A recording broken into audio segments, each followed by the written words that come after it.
पद्मपुर रे विधायिका वर्षा सिंह बरिहा द्वारा शुभारंभ है पुरी परिक्रमा तीर्थयात्री बस।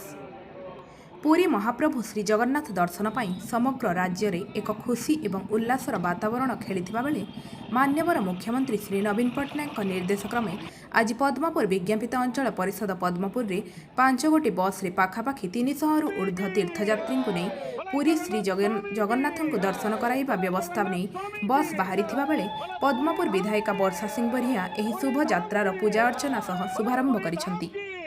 यात्री माने किपरि भल भावरे निजर तीर्थ संपन्न करी महाप्रभु को दर्शन करी सुव्यवस्था किपरि घर को फेरिबे से नहीं प्रभु जगन्नाथ को प्रार्थना करथिले एवं बस मानकर यात्रा घंटा वाद्य हुलहुली रे आरंभ कराइथिले। अंचल में एक आध्यात्मिक वातावरण होगा सह तीर्थयात्री माने एही सुंदर पदक्षेप पाई मान्यवर मुख्यमंत्री श्री नवीन पट्टनायक एवं पद्मपुर विधायिका वर्षा सिंह बरिहा एवं विज्ञापित अंचल परिषद पद्मपुर समस्त कार्यकर्ता तथा समस्त वार्ड मेंबर मानकु धन्यवाद ज्ञापन करथिले एवं यात्रा आरंभ करथिले।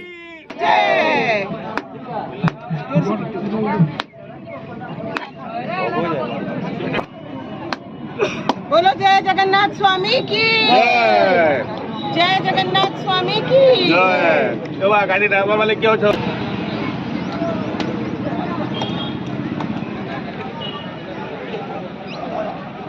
बोले जगन्नाथ स्वामी की बोलो जय जगन्नाथ स्वामी की जय जगन्नाथ स्वामी की।